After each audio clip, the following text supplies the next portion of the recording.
Hello, this is again just a super informal video going over Google Calendars and some of the tips and tricks that you can hopefully utilize to make your life a little bit easier next year as we go through most possibly some sort of virtual remote learning. Here's my calendar.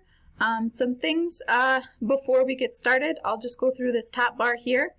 Right here is where you can minimize this side pane. So that's an option both in Gmail, Calendar, all these types of programs. Some of you maybe haven't used the search option. You can type in here and find certain things on your calendar. There is, I'm going to skip this and come back to settings. You can also choose the view that you want to look at. You can do a 4-day work week. You can look at the whole year if you'd like. You can do month. I use that fairly often, or you can look at it just day by day.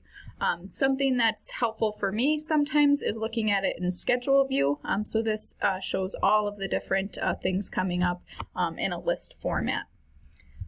We'll go here, to settings. I'm going to scoot back to my week view for us. Underneath settings, you can see you also have the option to print a calendar, which is helpful. When you go to print, you can choose the dates that you'd like to print from, and then the orientation could be portrait or landscape. I usually go to landscape because I like my week view. You can choose if you want the outlines to be there, or declined events as well. So that's helpful. Some people like their paper copies of their calendars, and so that's an option there too. And again, you can do that in any format.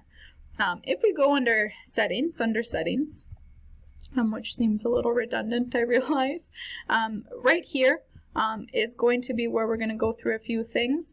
Language, time zone, world clock, those are pretty self-explanatory. I'm going to go down to event settings. This is where you can choose if you want your default events to be certain times. I usually go an hour. Most of my meetings are an hour long, so that's there.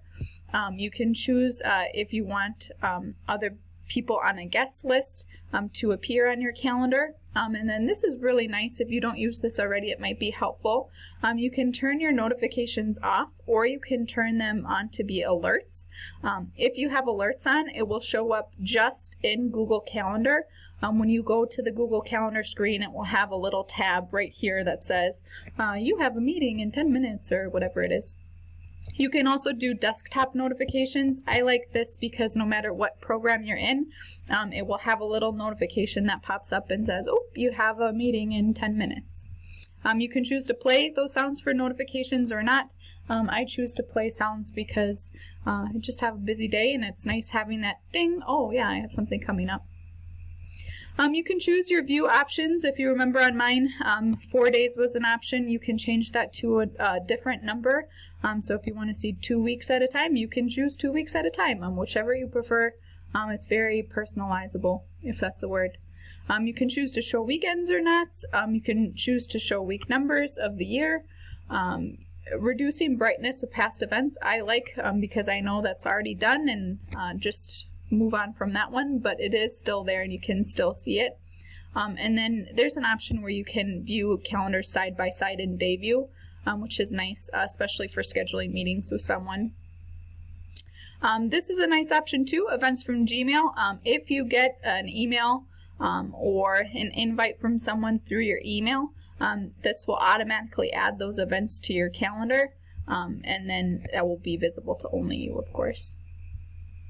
Some other things, you can choose your working hours. I know a few of our staff members have set their working hours so people can see if they schedule a meeting with you for 10 o'clock at night. It will pop back, are you sure you want to schedule a meeting at 10 o'clock with this person? Because it's outside of their working hours. So something you may want to do there. We're not permitted to do location, but that is an option for some people. And then enable shortcuts you can do as well. We already went through all of these things. I'm going to show you some settings that you can do under your calendar. So on the side here, and this was under my regular screen too, you have a bunch of different calendars that you can have appear on your calendar screen. So I have one for just myself. I have one for personal. This would be like my appointments I need to remember. And then there's one already created for you for the district, elementary, middle, and high school, as well as a bell schedule. If you need those shared with you, you just let me know, and I can for sure share those with you again. If you have Google Classroom, it will automatically create a tab calendar for you with all of the due dates, everything that's been assigned, and that's already in Google Calendar preloaded for you, which is really awesome. I'm just going to show you some of the settings. So I'm clicking under my name here. This is my main calendar. It says I'm owner. Something here, you can make your calendar available to the public. And before you get scared, you can choose if you want people to see the event details or if you're just free or busy. So you can see my calendar is available to the public, but they will see only that I have something going on at a certain time. So if any of you wanted to schedule a meeting with me, you could easily look on my calendar, and you all have access to this. You can search for it, and you can see, oh no, she has a meeting at 1, and it will just say busy at 1. It won't show you that I have an IEP and then the student's initials or anything, just that I'm busy. This link allows you to see Google Calendar information in other apps. So if you watch the Gmail video, I showed you how you can have that information there. You will also can share your calendar with specific people and have specific settings. So for example, I shared this calendar, my personal calendar, with Courtney. She can make changes to events. She can see, I could change it so she could only see if I'm busy or free. She can change my sharings on there if she wanted. So a bunch of different options. To add anyone, you just simply click add people and then type in their name. Here is where you can set the default for event notifications. Say if every time you put something in, you want a reminder to pop up 10 minutes before, you can set a notification for 10 minutes before. That's what I use, but you can really change that to anything right here. You can also change your all-day notifications. Mine always go out at 9 o'clock a.m. the day before. You can also get different types of notifications for different things. To be honest, I don't really utilize those all that much.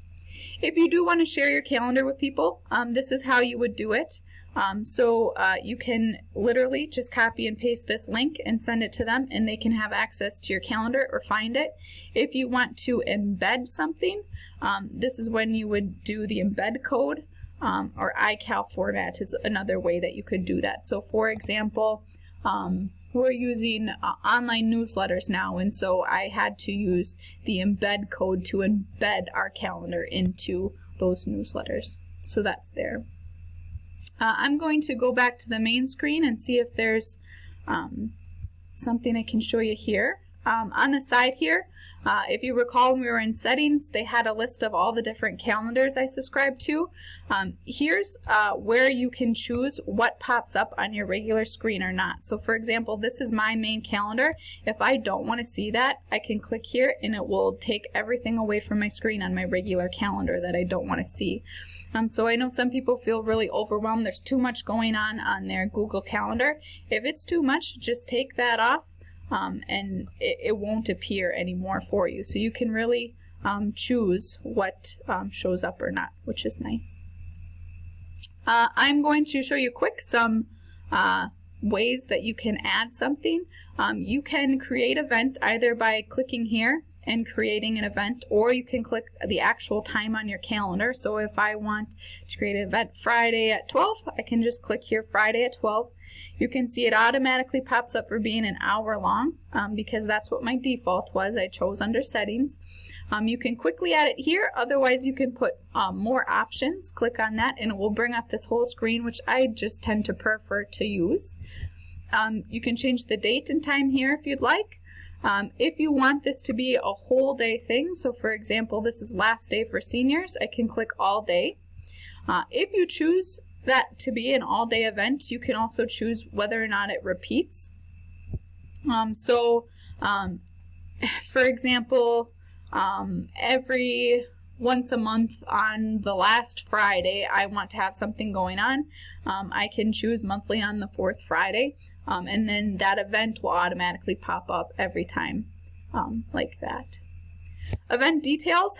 This is kind of helpful. A lot of teachers are moving to Google Meets. If you want that, you just literally click this button, and it will automatically generate a Google Meet meeting for you to be able to use with that calendar event. So you can literally go on to the event, click Google Meet, and it will take everyone who's been invited to that meeting to that same Google Meet.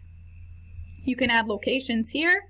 You can add, again, this is my default notification. If I did want something different for this event, I could change it. You can change it to hours, days, or weeks, which is helpful too. You can add more than one notification as well. So to do that, you just simply click Add Notification. You can delete there. You can add what calendar this appears on by clicking this drop down, and it comes up with a list of all of my calendars. So I could easily add this to the district calendar if I wanted it to be on there, or I can put it on my personal calendar, whichever you prefer. Here's where you can add a description. I've seen a lot of people use agendas inserted right here, so people don't have to search through their Google Drive every time there's a meeting. They can just click the description right away on that event. Guests, if there's people you want to come, say I want Michelle to come to this event, I'll click it here. You can add as many as you want, and then when you save, if they're external event guests, it will say, are you sure you want to invite this person, they're not a part of your district? You can click yes or no. On the event, if you do invite people, it will also show whether or not they responded yes or no. So you've probably gotten emails where it says someone invited you to a meeting. If you click yes or no, that will show up on that person, the host of the meeting or event. It will show up on their calendar. I'm going to exit out of here. Some other things that might be helpful is, I just realized I didn't show you tasks on here. When you click on this, you can save something as either an event or a task. So when you do a task, it shows up always at the top of your screen. These are all tasks for me. So they're just a nice way to know something needs to be done. Just like with Gmail, there is a task frame that you can have appear or disappear. I have mine up all the time, and I use my taskbar a ton. To add a task, it's just simply add a task. You can edit the task and make it more specific by adding details. You can add date and time, and you can add subtasks as well. I've used that a few times. You can also have multiple task lists. So this is my general to-do list. There's another one for conversations I need to have with Rick. You can have as many as you want there.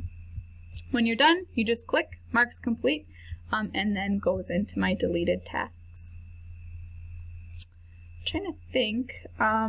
Here, if you do want to find people's calendars, you can search for that person here. And if they make it available to Rib Lake or to the public, it will show up there as well. That's really all I can see or think of, but if you do have any other ideas or tips or tricks, please share with the rest of the group on that agenda. Thank you, guys.